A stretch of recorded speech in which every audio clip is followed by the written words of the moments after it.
एक घटना यानी कि इवेंट क्या है? तो यदि मैं इंग्लिश शब्द इवेंट की बात करता हूं तो अक्सर हम इसका प्रयोग करते हैं, किंतु यहां पर हम इसकी गूगल वाली परिभाषा का उपयोग नहीं करेंगे क्योंकि यह एक गणित की वीडियो है। तो हम इस शब्द घटना का प्रायिकता यानी कि प्रोबेबिलिटी के संदर्भ में अर्थ जानने का प्रयास करेंगे। चलिए शुरू करते हैं। इसे समझने के लिए चलिए दो सिक्के उछालते हैं। तो दो सिक्कों को उछालने पर हमें कौन से संभव परिणाम मिल सकते हैं? तो चलिए इन समस्त संभव परिणामों को हम सूचीबद्ध कर लेते हैं और आपको बता दूं कि इसे ही हम प्रतिदर्श समष्टि यानी कि सैंपल स्पेस कहते हैं। तो देखिए दो सिक्कों को उछालने पर प्रतिदर्श समष्टि अर्थात सैंपल स्पेस में कौन कौन से परिणाम आ सकते हैं। तो देखिए ऐसा हो सकता है कि दोनों ही सिक्कों पर हमें चित्त यानी कि हेड मिल जाए। ऐसा भी हो सकता है कि पहले सिक्के पर हमें चित्त मिले और दूसरे सिक्के पर हमें पट मिले, या ऐसा हो सकता है कि पहले सिक्के पर हमें पट मिले यानी कि टेल मिले और दूसरे सिक्के पर चित्त मिले, और ऐसा भी संभव है कि दोनों ही सिक्कों पर हमें पट यानी कि टेल मिल जाए। तो दो सिक्कों को उछालने पर ये चार परिणाम संभव है, इनके अतिरिक्त और कुछ भी नहीं आ सकता है। चलिए अब थोड़ी रचनात्मक सोच अपनाते हैं और अब हम इन चार निम्न स्थितियों पर विचार करने वाले हैं कि हम ये कैसे प्राप्त कर सकते हैं। जैसे कि सबसे पहले यहां पर तथ्यतः एक चित्त यानी कि एग्जैक्टली वन हेड है, और आपको यह भी पता होना चाहिए कि तथ्यतः एक चित्त का अर्थ ठीक एक चित्त होता है। तो इसे हम कैसे प्राप्त कर सकते हैं? इसके बाद में हम देखेंगे कि तथ्यतः दो चित्त हम कैसे प्राप्त कर सकते हैं। इसके बाद में अधिकतम एक चित्त हम कैसे प्राप्त कर सकते हैं, और इसके बाद में न्यूनतम दो पट हम कैसे प्राप्त कर सकते हैं।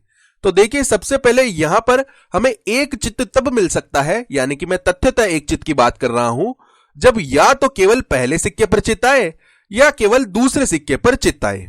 इसके बाद हम तथ्यतः दो चित्त कैसे प्राप्त कर सकते हैं? तो यह प्राप्त करने का केवल एक ही तरीका है कि दोनों ही सिक्कों पर चित्त आ जाए। और अब सोचिए कि हमें अधिकतम एक चित्त कैसे मिल सकता है।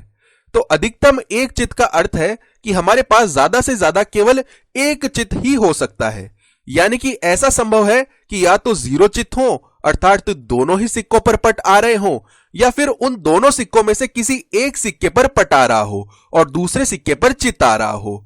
अब न्यूनतम दो पट पाने का केवल एक ही तरीका है कि हमें दोनों ही सिक्कों पर पट मिल जाए। अब सोचिए कि यहां पर हमने क्या किया है। तो हमने यहां पर प्रतिदर्श समष्टि में से परिणामों के छोटे समूह बनाए हैं। तो आपको बता दूं कि गणितीय जगत में हम इन्हें उपसमुच्चय यानी कि सबसेट्स कहते हैं। अब यदि हमें एक घटना को परिभाषित करना है तो हम कह सकते हैं कि एक प्रतिदर्श समष्टि S के किसी उपसमुच्चय E को हम एक घटना यानी कि इवेंट कहते हैं। तो यहां पर ये चारों ही घटनाएं होने वाली हैं, और इसी प्रकार से हमारे पास ये बहुत से दूसरे भी हो सकते हैं, और आप अपनी पाठ्य पुस्तकों में इन्हें कुछ इस प्रकार का देखेंगे। यानी कि मेरा मतलब है कि आप इन्हें समुच्चय संकेतन अर्थात सेट नोशन में लिखा हुआ देखेंगे। तो हमारे पास में यहां पर समुच्चय S है जो कि प्रतिदर्श समष्टि है जिसमें ये चार परिणाम हैं, और यहां पर हमारे पास में ये चार घटनाएं हैं जो कि इस प्रतिदर्श समष्टि के उपसमुच्चय अर्थात सबसेट्स हैं। तो सारांश रूप में मैं कह सकता हूं कि घटनाएं प्रतिदर्श समष्टि के उपसमुच्चय हैं। अब हमें कैसे पता चलेगा कि क्या घटना घटित हो चुकी है? चलिए पुनः हम दो सिक्कों को उछालते हैं और यह हमारा प्रतिदर्श समष्टि है। तो अब मान लीजिए कि हमें यहां पर यह मिलता है। हमने जब दो सिक्कों को उछाला तो पहले सिक्के पर हमें चित्त मिलता है और दूसरे सिक्के पर हमें पट मिलता है। तो अब मेरा आपसे यह सवाल है कि हमारे पास में एक घटना ई है जिसके अनुसार तथ्यतः एक चित्त आता है। तो क्या यह घटना घटित हो चुकी है? तो मैं चाहूंगा कि आप एक बार इस वीडियो को पॉज कीजिए और इसके बारे में सोचिए। यहां पर ज्यादा कुछ सोचने लायक नहीं है। हम स्क्रीन पर एक चित्त देख सकते हैं। पहले सिक्के पर तो चित्त है और दूसरे सिक्के पर पट है। तो हम कहेंगे कि बिल्कुल हां, यह घटना घटित हो चुकी है। तो इस स्थिति में पहले सिक्के पर चित्त था। अब कुछ ऐसी भी स्थिति हो सकती है कि दूसरे सिक्के पर भी चित्त आ रहा हो। हम इस परिणाम के लिए भी यही कहेंगे कि हां, यह घटना घटित हो चुकी है। किंतु यदि इन परिणामों के अतिरिक्त कोई भी अन्य परिणाम हो तो हम कहेंगे कि घटना घटित नहीं हुई है।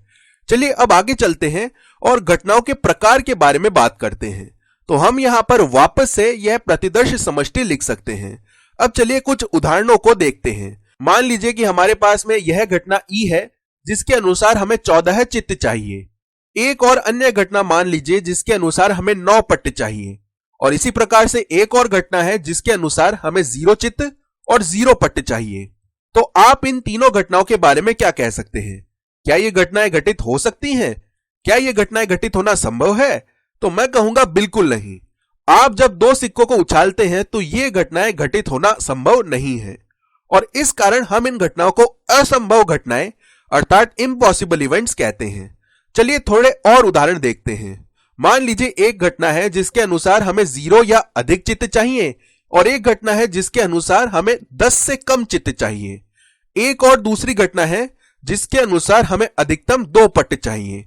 तो अब सोचिए कि क्या ये घटनाएं संभव हैं? तो मैं कहूंगा कि बिल्कुल ये घटनाएं संभव हैं, और यहां तक कि ये घटनाएं तो सदैव ही होंगी। अर्थात दो सिक्कों को उछालने पर हमें हमेशा 0 या अधिक चित्त मिलेंगे, और इसी प्रकार हमें हमेशा ही 10 से कम चित्त मिलेंगे, और इसी तरह हमें अधिकतम हमेशा ही 2 पट्ट मिलेंगे।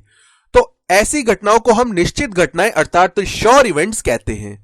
आपको बता दूं कि यहां पर अन्य अनेक उदाहरण हो सकते हैं, किंतु मैंने कुछ रोचक उदाहरण यहां पर ये लिख दिए हैं। तो यह विभिन्न प्रकार की घटनाओं को देखने का एक तरीका हुआ। चलिए एक और तरीका देखते हैं। तो मैं यहां पर फिर से यह प्रतिदर्श समष्टि बना लेता हूं, और ये 4 परिणाम हैं। अब आप इन घटनाओं को देखिए। तो एक घटना ऐसी है जिसमें हमें 2 चित्त मिल रहे हैं। एक दूसरी घटना है जिसमें हमें 1 चित्त और 1 पट्ट मिल रहा है। एक अन्य घटना है जिसमें हमें 1 पट्ट और 1 चित्त मिल रहा है, और एक चौथी घटना है जिसमें हमें 2 पट्ट मिल रहे हैं। तो अब आप इन चारों घटनाओं के बारे में क्या कह सकते हैं? तो इन चारों घटनाओं के लिए एक तकनीकी पद है जिसका नाम है सरल घटनाएं यानी कि सिंपल इवेंट्स। अब इन्हें हम सरल क्यों कहते हैं? क्योंकि इनके लिए हमें प्रतिदर्श समष्टि में से केवल एक ही प्रतिदर्श बिंदु यानी कि सैंपल पॉइंट की आवश्यकता होती है। चलिए कुछ और घटनाओं को देखते हैं। तो यहां पर एक घटना है जिसके अनुसार हमें न्यूनतम 1 चित्त मिलता है। अब न्यूनतम 1 चित्त आने के लिए या तो यह हो सकता है कि दोनों ही सिक्कों पर चित्त आए, या यह हो सकता है कि पहले सिक्के पर चित्त आए, या यह हो सकता है कि दूसरे सिक्के पर चित्त आए।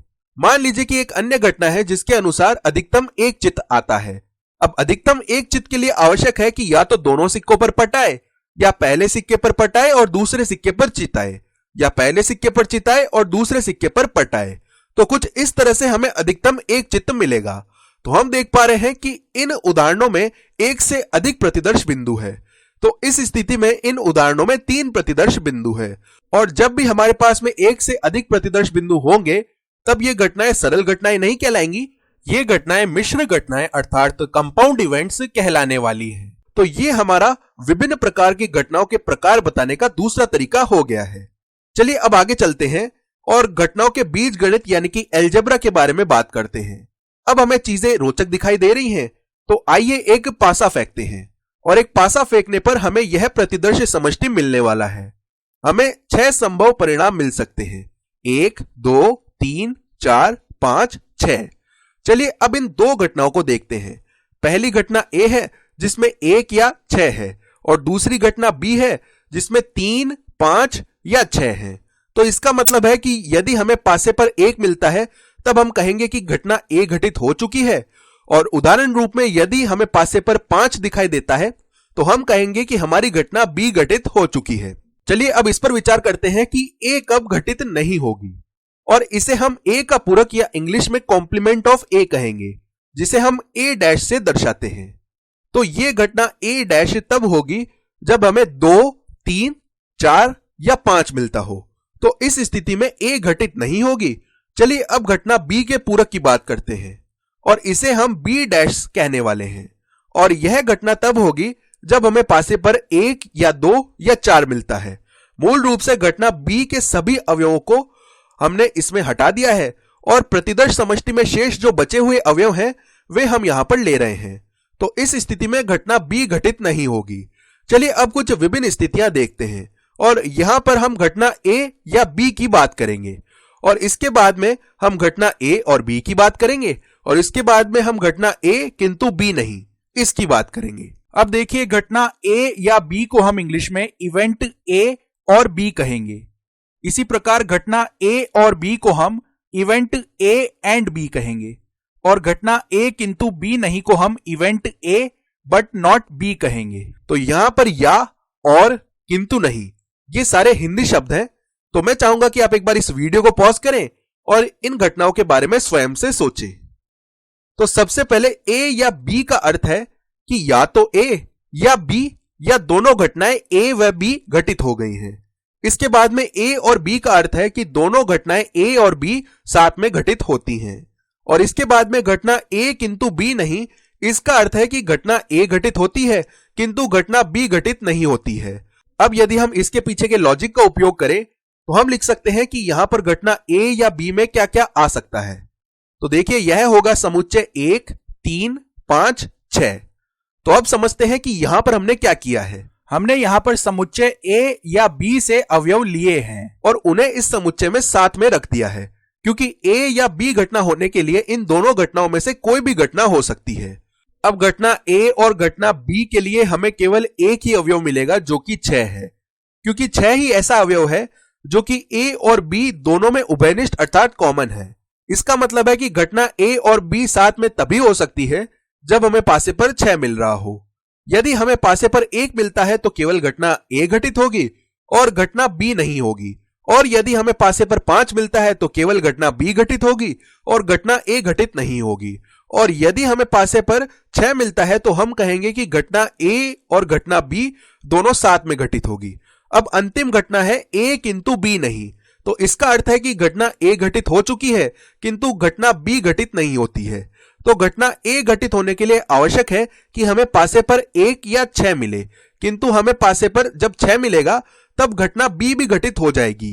तो हम यहां पर इस 6 को हटा सकते हैं और केवल 1 लिख सकते हैं। तो इसे करने का आसान तरीका है कि हम ए के अवयवों को लिख लेंगे और उन सभी अवयवों को हटा देंगे जो कि दोनों समुच्चयों में उभयनिष्ठ हैं। तो इस प्रकार से हमें घटना ए किंतु बी नहीं यह मिलने वाली है। चलिए अब घटनाओं के बारे में एक अंतिम महत्वपूर्ण बात करते हैं, और मेरा मानना है कि यह इस विषय के बारे में सबसे अधिक उलझन में डालने वाली चीज है। चलिए पुनः एक बार हम एक पासा फेंकते हैं और यहां पर हमें यह प्रतिदर्श समष्टि मिलेगा 1, 2, 3, 4, 5, 6।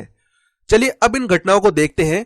तो घटना ए तो सभी विषम संख्याओं का समुच्चय है अर्थात सेट ऑफ ऑड नंबर्स है, और घटना बी समस्त सम संख्याओं का समुच्चय यानी कि इस पासे को फेंकने पर जो सम संख्याएं आ सकती हैं उनका समुच्चय है, जिसको हम इंग्लिश में कहते हैं सेट ऑफ इवन नंबर्स। तो इसका मतलब है कि घटना ए तब घटित होती है जब हमें पासे पर एक विषम संख्या मिलती है, और घटना बी तब घटित होती है जब हमें पासे पर एक सम संख्या मिलती है। अब हम कह सकते हैं कि घटना ए और घटना बी के मध्य कुछ भी कॉमन नहीं है, यानी कि उभयनिष्ठ नहीं है, क्योंकि घटना ए के अंतर्गत तो संख्या विषम है और घटना बी के अंतर्गत संख्या सम है। तो इस स्थिति के लिए हम कह सकते हैं कि घटना ए और बी परस्पर अपवर्जी घटनाएं यानी कि म्यूचुअली एक्सक्लूसिव इवेंट्स हैं। जब कुछ भी उभयनिष्ठ यानी कि कॉमन नहीं होता है तब हम घटनाओं को परस्पर अपवर्जी घटनाएं कहते हैं। चलिए अब आगे चलते हैं और एक और उदाहरण देखते हैं। तो मान लीजिए कि एक घटना ए है जिसके अंतर्गत हमें सिर्फ 1 मिलता है, और इसी प्रकार से एक घटना बी है जिसके अंतर्गत हमें अभाज्य संख्याएं अर्थात प्राइम नंबर्स मिलते हैं। तो यहां पर क्या क्या आ सकता है, इस पासे पर 2, 3 या 5। तो ये आने पर हम कहेंगे कि अभाज्य संख्याएं आ रही हैं। और इसी प्रकार से मान लीजिए एक घटना सी है जिसके अंतर्गत हमें भाज्य संख्याएं यानी कि कंपोजिट नंबर्स मिल रहे हैं। तो यहां पर देखिए क्या क्या आ सकता है, 4 या 6। तो अब हम घटनाएं ए, बी और सी के बारे में क्या कह सकते हैं। ये तीनों घटनाएं संयुक्त रूप से संपूर्ण प्रतिदर्श समष्टि को समावेशित करती हैं। तो हम कह सकते हैं कि साथ में मिलकर इनमें सभी संभव चीजें आ जाती हैं। तो इन घटनाओं को हम निशेष घटनाएं यानी कि एग्जॉस्टिव इवेंट्स कहते हैं, क्योंकि ये सभी घटनाएं साथ में मिलकर सभी संभव परिणामों को शामिल कर लेती हैं। तो बाईं ओर तो हमारे पास में परस्पर अपवर्जी घटनाएं हैं और दाईं ओर हमारे पास में निशेष घटनाएं हैं। एक रोचक चीज हम यहां पर यह देख सकते हैं कि बाईं ओर हमारे पास में केवल परस्पर अपवर्जी घटनाएं ही नहीं है, ये घटनाएं निशेष घटनाएं भी हैं। तो इसके बारे में हम कुछ ऐसे सोच सकते हैं कि सम और विषम संख्याएं आपस में मिलकर संपूर्ण प्रतिदर्श समष्टि बना लेंगी।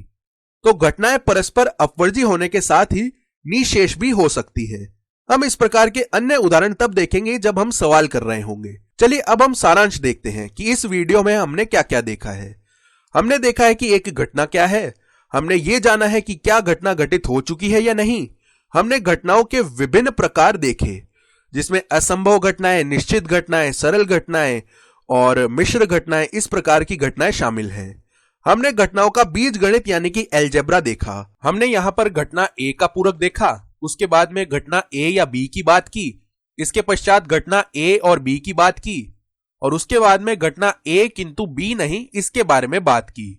और साथ ही साथ हमने यहां पर परस्पर अपवर्जी घटनाओं और निशेष घटनाओं के बारे में भी बात की है।